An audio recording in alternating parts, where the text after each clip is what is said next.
September 19th, 1944, near Arracourt, France.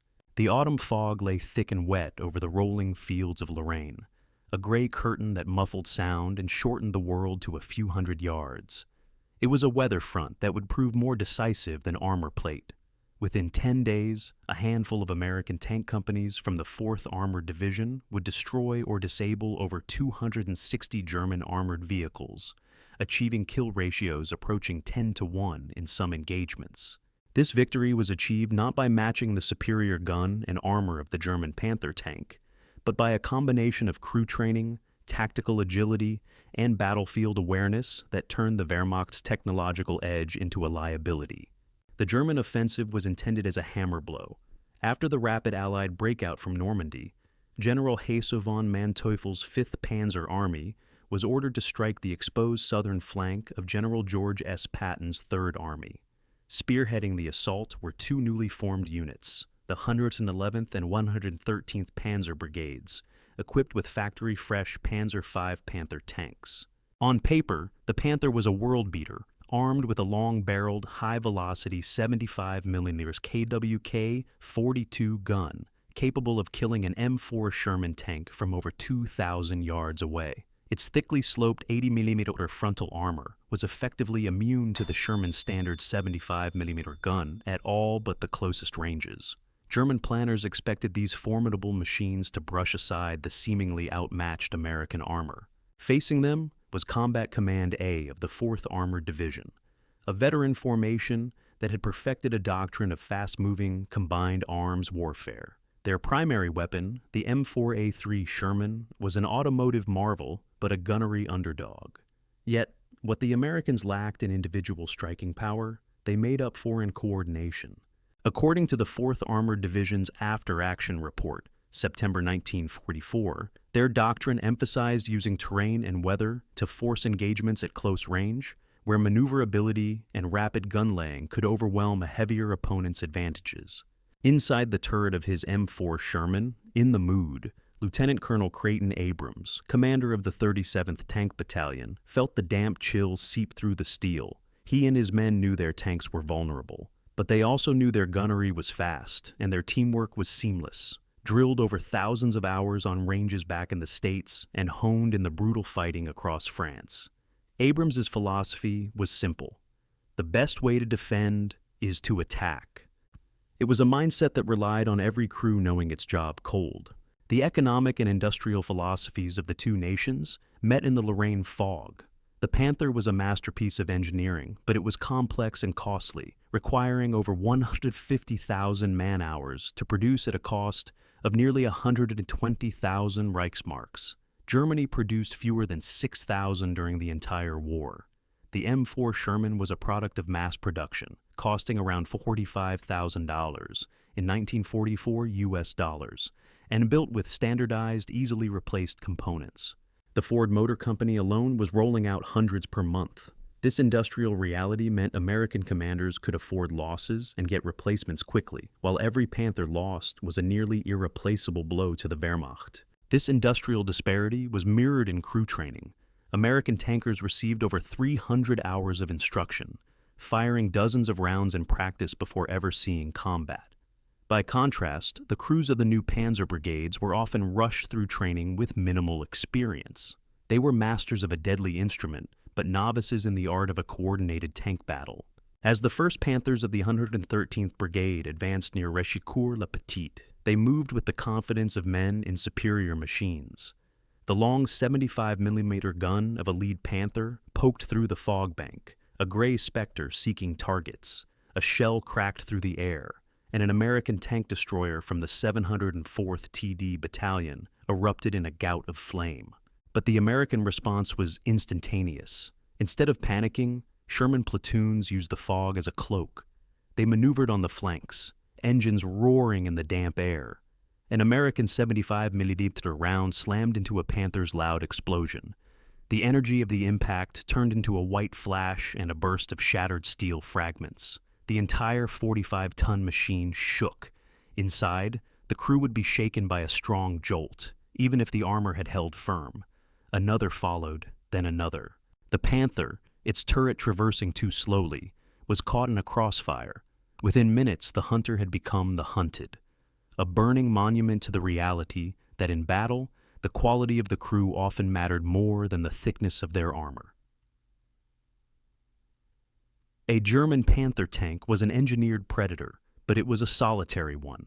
An American Sherman was a pack animal. The difference, invisible to German gunners peering through their sights, was not in steel but in signals. A standard Panther carried the Fuji-5 radio, a 10-watt amplitude modulation, AM, set that was effective by 1941 standards, but prone to static from the tank's own engine. By contrast, nearly every American combat vehicle, including all 49,634 Shermans produced, came factory-equipped with the SCR-508, a 25-watt frequency modulation, FM radio. The technological gap was profound. FM signals delivered crystal-clear voice communication, cutting through the chaos of battle and allowing multiple tanks to speak and listen on clean preset channels. The Wehrmacht had pioneered tank-to-tank radio, but the U.S. Army had perfected it, creating a battlefield network that made every tank a node in a single fast-thinking organism. This network was the key to the 4th Armored Division's success. According to the division's after-action report, September 1944, American doctrine treated the tank radio as a primary weapon system. A company commander could simultaneously direct his own platoon, request artillery support from a forward observer on a different frequency, and coordinate with M18 Hellcat tank destroyers racing to a flank. While a German commander fought with a map and a grease pencil, Abrams officers fought with a real-time audio feed of the entire battlefield. This allowed for a command tempo the Germans simply could not match. Orders were executed in seconds, not minutes. Threats identified by one tank were instantly communicated to the entire company, allowing other tanks to engage from covered positions. Inside the turret of his Sherman, nicknamed Cool Stud, Captain James Leach of Company B, 37th Tank Battalion, felt this advantage acutely. As Panthers emerged from the fog on September 19th, less than 800 yards away, panic was the expected response. But Leach's training took over. He recalled later, "We knew we couldn't fight them frontally. I gave the order to my platoon to deploy smoke and fall back to the reverse slope." There was a sharp crack as a Panther's 75mm round screamed past his turret. The air inside the Sherman grew thick with the smell of hot steel and sweat. But through the headset, Leach's voice was calm, his orders instantly understood and executed by his 4 other tanks, which disappeared behind a wall of white phosphorus smoke. The crews were not 5 isolated machines. They were one coordinated hand. The American industrial philosophy prized this networked capability over individual perfection. A Sherman M4A3 cost the U.S. government approximately $33,500 in 1944 and could be assembled in a fraction of the time it took to build a Panther, which cost over 117,000 Reichsmarks. American factories churned out Shermans by the tens of thousands, ensuring that losses could be quickly replaced and that ample spare parts were available just behind the front lines. The Panther, with its complex interleaved road wheels and temperamental final drive, was a maintenance nightmare. German records show that on any given day, nearly half of the Panthers on the Western Front were non-operational due to mechanical failures. The Americans built tanks that could fight. The Germans built tanks that, under ideal conditions, were magnificent. But the war was not fought under ideal conditions. The psychology of the American tanker was shaped by this system. They knew their tank was outmatched in a one-on-one duel, but they were rarely alone. Training at Fort Knox and in England had relentlessly drilled crews in combined arms tactics. A Sherman crew's first instinct upon spotting a Panther was not to engage, but to report. They trusted that their call for help would be answered.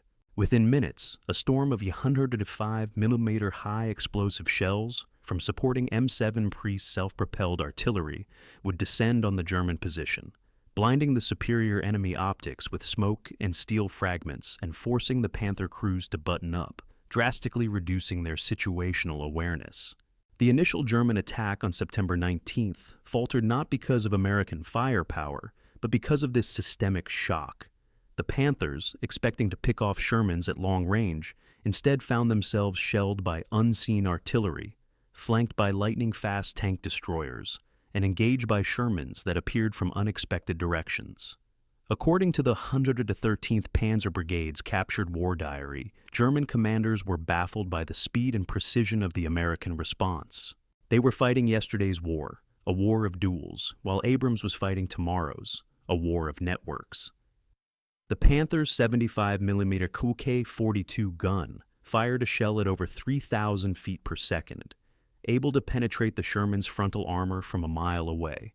In contrast, the Sherman's 75mm M3 gun had a muzzle velocity of just over 2,000 feet per second and could only reliably penetrate the Panther's 40-50mm side armor at ranges under 800 yards. However, the autumn weather in Lorraine betrayed the Germans. Thick mud packed between the Panther's complex, interleaved road wheels, sometimes freezing solid overnight and immobilizing the tank. Furthermore, its final drive was notoriously fragile, prone to failure after as little as 100 miles. American tank crews were trained in small unit wolfpack tactics. They had a saying, "It takes 5 Shermans to kill a tiger, but we always have 5 Shermans." At Arracourt, this grim arithmetic was applied to the Panther with devastating effect. This close-quarters battle, however, brought another German weapon into play, the Panzerfaust. It was a cheap single-use anti-tank weapon, brutally effective at 30 to 60 yards. This silent enemy meant every hedgerow and ditch could hide a tank killer. Inside a Panther, the crew felt the frustration of their predicament. Their magnificent tank was mired in mud up to its belly plates. The engine roared, but the tracks only spun, digging deeper. Through the vision slits, they could see the shadowy forms of Shermans maneuvering freely on a nearby road. This was the moment of shock for the Germans, the slow, grinding realization that their superior weapon was being defeated by a more reliable system of warfare. When the fog lifted, the battle shifted to another dimension. The Americans had a weapon the Germans could not counter: air power, P-47. Thunderbolt fighter bombers circled overhead like hawks, guided by radio from ground reconnaissance units. They dove, unleashing 500-pound bombs and rockets. For the German crews trapped in the open fields, it was a slaughter. A direct hit could flip a 50-ton Panther onto its back. The battle was no longer just tank versus tank. It was a fully integrated combined arms assault. September 21st, 1944. The village of Bézange-la-Petite. The American doctrine of combined arms matured into a lethal, flexible system that consistently outdecided its opponents. Over the next 48 hours, the 4th Armored Division would perfect its methods for killing Panthers, integrating artillery, tank destroyers, and air power into a seamless web of destruction. The victory was not a product of a better tank, but of a better team. The core of the American advantage was speed, not just the speed of their tanks, but the speed of their decision-making. According to war diaries from the 4th Armored Division, September 1944, the fire control loop from a forward observer spotting a target to artillery shells landing was often under 3 minutes. Observers flying in light L-4 Grasshopper aircraft or peering from the turret of a command Sherman would radio coordinates to fire direction centers miles behind the lines. Within moments, entire battalions of 105mm and 155mm howitzers would unleash a time-on-target barrage, a perfectly synchronized salvo where every shell arrived at the exact same instant. For a German panzer column advancing in the open, the effect was apocalyptic. A sudden wall of black earth and red-hot steel would erupt around them, shattering formations and creating chaos. While artillery pinned the Germans, the tank destroyers went to work. The American Tank Destroyer Command operated on a doctrine of seek, strike, and destroy. At Arracourt, this was the job of the 704th Tank Destroyer Battalion, equipped with the M18 Hellcat. Weighing only 19 tons and armed with a 76mm gun, the M18 was lightly armored but incredibly fast, capable of speeds over 50 mph on roads. Hellcat crews used this speed to conduct daring flanking maneuvers, racing along country lanes and through wooded areas to appear on the Panther's vulnerable sides. The Panther's turret traverse was notoriously slow, a fatal weakness the Hellcat crews exploited without mercy. A Panther, preoccupied with Shermans to its front, would suddenly be hit by a 76mm shell from its flank, penetrating the thin side armor and turning the tank into an inferno. Inside the turret of his Sherman, Sergeant John P. Irwin of the 37th Tank Battalion felt the rhythm of the battle. The turret was cramped, hot, and filled with the acrid smell of burnt cordite. Peering through his gun sight, he scanned the foggy landscape, his hands resting on the traverse and elevation controls. His commander's voice, calm and steady, came through the intercom, directing his attention. "Gunner, traverse right. See that tree line? Target, German tank, 600 yards." The motions were automatic, drilled into his muscle memory. Traverse, lay the crosshairs, fire. The recoil slammed him back in his seat. "Good hit," his commander called. "He's smoking." In those moments, the crew was a single organism, a fusion of man and machine forged in months of relentless training. This American system was a nightmare for the rigid top-down German command structure. The inexperienced crews of the new Panzer brigades, accustomed to the slow, deliberate pace of the training ground, were overwhelmed by the speed and violence of the American response. They had been taught that their superior tanks would dominate the battlefield, but at Arracourt, their tanks were often burning before they could even identify a target. According to German prisoner interrogations conducted by the Third Army, many Panther crews were shocked by the ferocity and coordination of the American attacks, which seemed to come from all directions at once. Even the ever-present threat of the Panzerfaust was mitigated by American doctrine. Tank commanders learned never to advance into close terrain without infantry support. The Shermans would saturate hedgerows and buildings with machine gun fire and high explosive shells, suppressing any hidden anti-tank teams before the infantry moved in to clear them out. It was a slow, methodical process, but it saved tanks. The Germans, who had hoped to use their ubiquitous Panzerfausts to even the odds, found their ambush teams suppressed and destroyed before they could get within their weapons' short 60-yard effective range. The American system bent, but it did not break. It learned, adapted, and overcame. In a post-war analysis, the U.S. Army's Ordnance Department concluded that the Battle of Arracourt was a testament to the superiority of American training, leadership, and tactical doctrine.